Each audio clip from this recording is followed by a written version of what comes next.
भगवान मूर्ति में कैसे हो सकते हैं, पत्थर की मूर्ति तो किसी ने बनाई है। ठाकुर जी, अरे ठाकुर जी सुनिए, नहीं नहीं नहीं नहीं नहीं नहीं, प्रकट नहीं होना है, ना ना ना ना ना, अब तो मैं नहीं चलूंगा। हाँ मैंने मान लिया, भगवान मैंने मान लिया, बात करो। भगवान मैंने मान लिया, भगवान मैंने मान लिया, बात करो। भगवान बात करो, मैंने मान तो लिया। अब डायरेक्ट कनेक्शन आप लोग बना सकते हैं भगवान से। वो अच्छा फूल सजाया, वाह नाइस। अच्छा वो कर्टेन देखो वहां पर नया लगाया, वो प्रभु जी को देखो उन्होंने नई धोती पहनी, ओ माता जी को देखो कितने स्टाइल मारती हैं, एटीट्यूड में रहती हैं।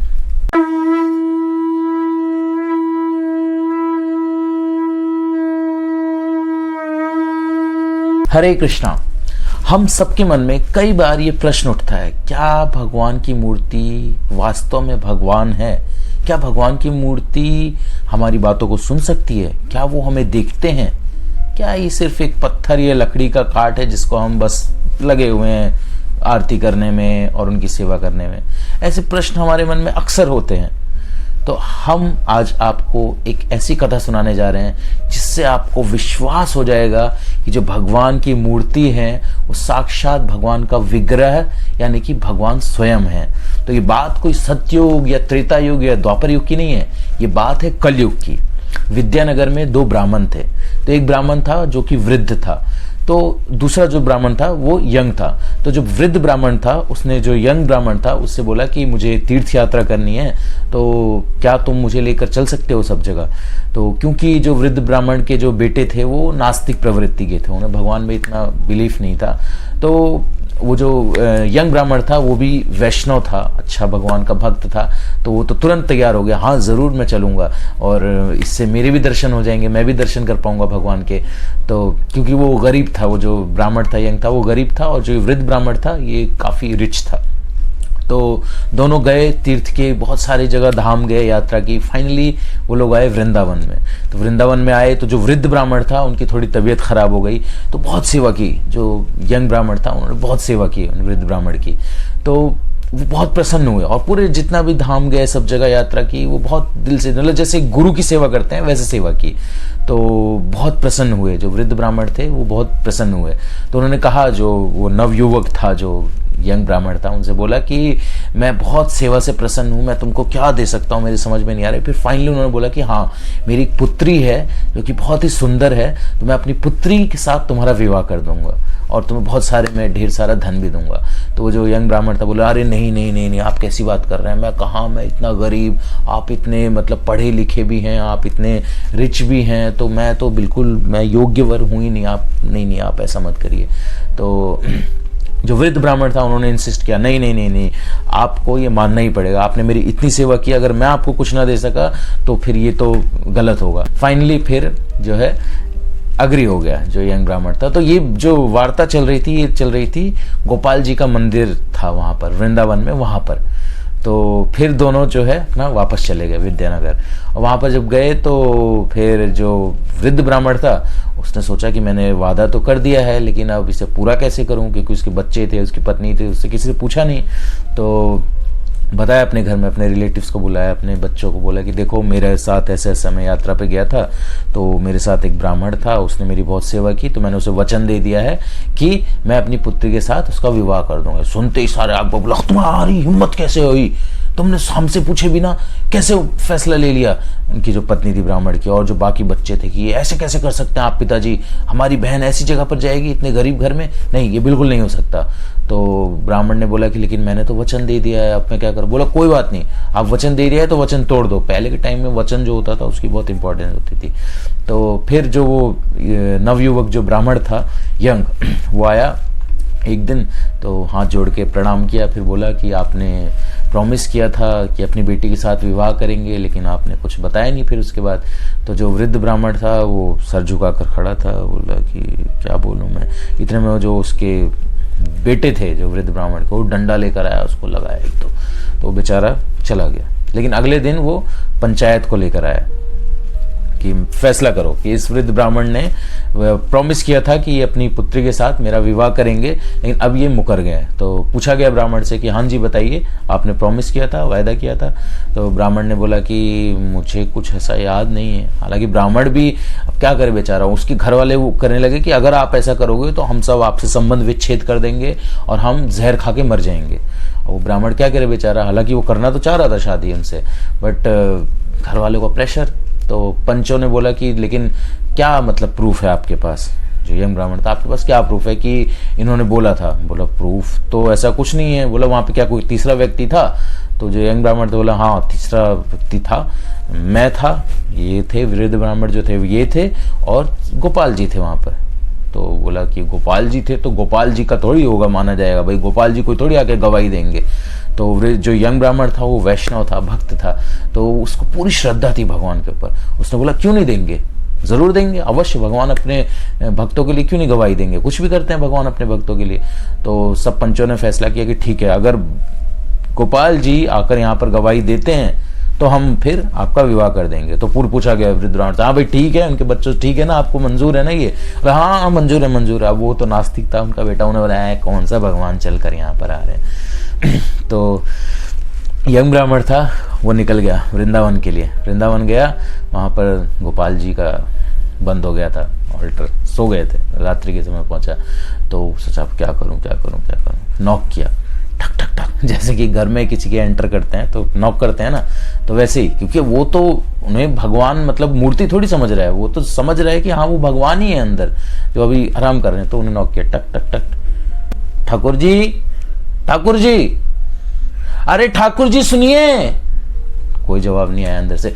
ठाकुर जी मैं आया हूं, मैं ठाकुर जी, अरे ठाकुर जी जवाब दीजिए। आप उस दिन जब ब्राह्मण आए थे मेरे साथ तो उन्होंने बोला था ना कि अपनी पुत्री के साथ मेरा विवाह करेंगे, आप थे ना वहां पर, आपने सुना था ना ठाकुर जी, आपने सुना था ना ठाकुर जी, बोलिए ना ठाकुर जी। अब अंदर ठाकुर जी जो हैं गोपाल जी सुन रहे हैं, कह रहे कैसा भक्त है ये, तो मतलब सोने भी नहीं दे रहा है, पीछे ही पड़ गए। तो कहते हैं कि अरे ठाकुर जी खोलिए, ठाकुर जी बताइए तो, कुछ तो बोलिए। फाइनली फिर गोपाल जी ने बोला हाँ हाँ हाँ हाँ हाँ, मैं था वहां पर और उन्होंने बोला था आपको कि आपकी अपनी पुत्री से विवाह करेंगे आपका। तो जो यंग ब्राह्मण था बोला कि हाँ तो फिर बताइए, फिर वो मुकर रहे हैं, अब आपको चलना है गवाही देने के लिए, आप चलिए। तो भगवान बोले, गोपाल जी बोले कि अरे कैसे चलने का मतलब, कैसे ऐसे कैसे? तो बोला मुझे नहीं पता, देखिए आप थे वहां पर, आपको साक्षी मान के उन्होंने बोला था, अब आपको चलना पड़ेगा। तो गोपाल जी बोलते अच्छा ठीक है आप जाओ, मैं वहां पर प्रकट होके मैं गवाही दे दूंगा। तो वो जो यम ब्राह्मण था बोलता है नहीं नहीं नहीं नहीं नहीं नहीं नहीं, प्रकट नहीं होना है, प्रकट होंगे तो वो लोग को लगेगा कि ऐसे ही, वो मानेंगे नहीं। आप साक्षी माना था, गोपाल जी हो, आप कोई माना था, आप ही चलो मेरे साथ, चलो साथ चलो, अभी मुझको नहीं पता कुछ, बहुत मैं चल के आया हूँ, बहुत भूखा हूं मैं, मुझे नहीं पता, आप चलो मेरे साथ बस। तो गोपाल जी ने बोला कि ये तो ले जाकर मानेगा, लेकिन फिर भी गोपाल जी कह रहे हैं कि अरे लेकिन कभी देखा है क्या, मूर्ति कभी चलती है क्या? तो यंग ब्राह्मण तो बोलता है अच्छा, मतलब मूर्ति बोल सकती है लेकिन चल नहीं सकती। क्या बात है, क्या बात है? ऐसा है, देखिए आपको चलना पड़ेगा, मतलब चलना पड़ेगा, चलिए चलिए चलिए चलिए, आप चलिए, अभी चलिए मेरे साथ। तो मतलब पीछे जैसे कि मतलब भगवान से मतलब रिलेशन है ना, हमें क्या है कि जो हम लोग भगवान से कोई रिलेशन ही नहीं है हमारा, हम तो कुछ समझते ही नहीं है, तो क्या हम उनसे बात करेंगे, क्या उनको बताएंगे? हम तो बस जाके सर फोड़ के आ जाते हैं, बस उनके सामने माथा टेक के, हाँ देखते, इधर उधर फोटो खींच के सेल्फी लेके मंदिर में आ जाते हैं। बट उससे तो पूरा ये विश्वास था। तो फाइनली जो है गोपाल जी ने बोला अच्छा ठीक है मैं चलूंगा, लेकिन मैं तुम्हारे पीछे पीछे चलूंगा, तुम पीछे मुड़कर मत देखना, ठीक है? तो ब्राह्मण ने बोला लेकिन मुझे पता कैसे चलेगा कि आप चल रहे हैं? तो बोला कि मेरे जो घुंघरू हैं, नुपुरों की आवाज तुमको सुनाई देगी, तो तुमको पता चलेगा कि मैं तुम्हारे पीछे पीछे। हाँ लेकिन मुझको भोग लगाना पड़ेगा, ऐसे नहीं मैं चलूंगा, मैं खाने पीने के लिए मुझे बराबर देना पड़ेगा। तो ब्राह्मण बोला हाँ हाँ ठीक है, कुछ पैसे हैं मेरे पास, आपको मैं खिलाता हुआ ले चलूंगा। अब जी भगवान चल पड़े अपने भक्त के लिए गवाही देने के लिए। अब आगे आगे वो ब्राह्मण और पीछे पीछे भगवान अपनी पायल जो है खनखनाते हुए चलते गए चलते गए चलते गए। फाइनली जब वो पहुंचने वाले थे तो ब्राह्मण बहुत एक्साइटेड हो गया कि फाइनली अब तो पहुंच गए। तो वो पीछे मुड़ा बोलने के लिए, भगवान अब तो मैं सबको बताऊंगा जाके कि भगवान गवाही देने, और पीछे मुड़ा तो भगवान वहीं पर स्टैचू। क्यों? क्योंकि भगवान ने कहा था कि पीछे मुड़कर मत देखना, अगर तुमने मुझे पीछे मुड़कर देखा तो जहां देखोगे मैं वहीं का वहीं खड़ा रह जाऊंगा। तो फिर बोला कि यंग ब्राह्मण ने चलिए, भगवान ने बोला ना ना ना ना ना, अब तो मैं नहीं चलूंगा, देखो मैंने तो पहले ही कहा था कि पीछे मुड़कर नहीं देखना है। तो लेकिन कोई बात नहीं, तुम जाओ, सबको यहीं पर बुला कर लाओ, मैं यहीं पर गवाही दूंगा। तो ब्राह्मण बोलता है ठीक है, भाग कर गया, भाग के गया, दौड़ के सब गाँव वालों को बुला कर लाया, पंचों को बुला के लाया, उस वृद्ध ब्राह्मण को बुला कर लाया, उनके बच्चों को, फैमिली को, सारे लोग आए। अरे भगवान गवाही देना है, गोपाल जी गवाही देना है, गोपाल जी गवाही देना है। फाइनली सब लोग आए, देखिए भगवान खड़े हैं वहां पर। इतना दूर से वृंदावन से चलकर भगवान आए, सबने चाहते ही दंडवत किया।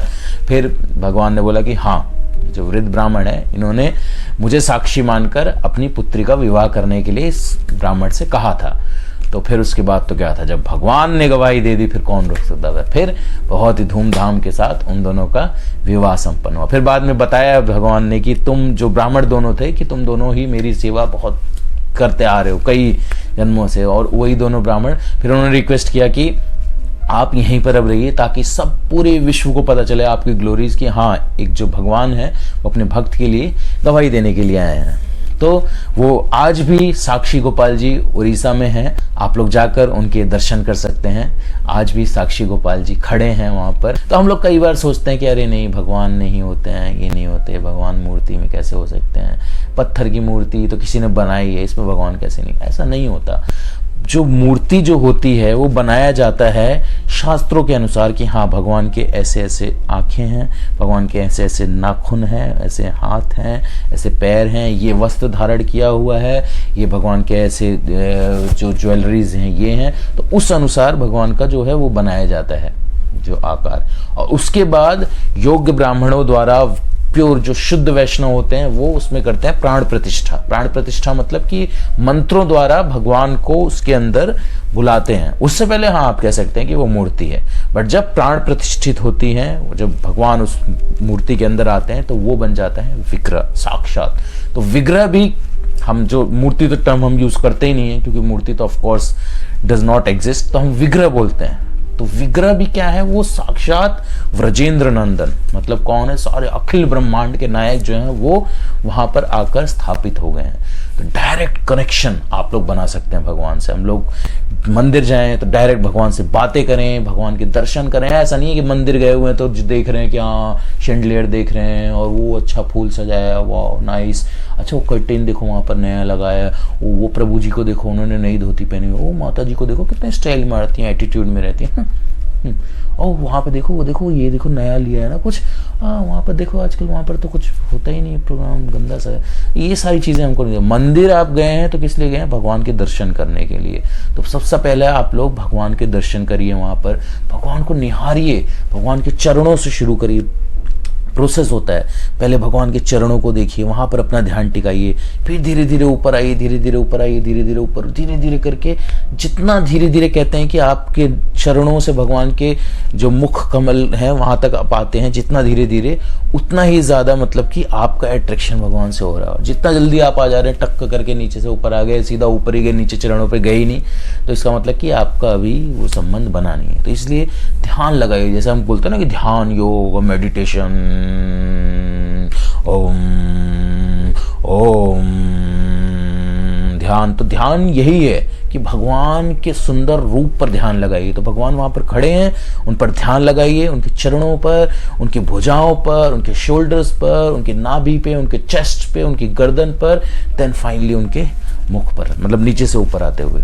तो ऐसे जब आप लोग भगवान के दर्शन करेंगे और फिर भगवान से बातें करिए, जब भगवान से बातें करेंगे आप तो भगवान रेसिप्रोकेट करेंगे। हाँ ऑफ कोर्स हम लोग अभी इतने शुद्ध नहीं है कि भगवान हमसे डायरेक्ट बात करें, या हमारा फॉर्म अभी हमारा इतना वो भी नहीं है डेडिकेशन कि हाँ मतलब कि हम मान गए हैं कि मतलब कि हाँ वो भगवान ही है। जिस दिन हम 100% मान लेंगे कि वो भगवान है, भगवान उसी दिन हमसे बात करेंगे। But it should come from with in. ऐसा नहीं है कि हमने मान लिया, हाँ मैंने मान लिया, भगवान मैंने मान लिया, बात करो, भगवान मैंने मान लिया, भगवान मैंने मान लिया, बात करो, भगवान बात करो, मैंने मान तो लिया, अब मान तो लिया, अब ऊपर से मान लिया लेकिन अंदर से तो डाउट है। तो जिस दिन अंदर से हमारे हृदय से आ जाएगा कि हाँ वो साक्षात भगवान खड़े हुए हैं, उस दिन भगवान आपसे बातें भी करेंगे। हरे कृष्ण।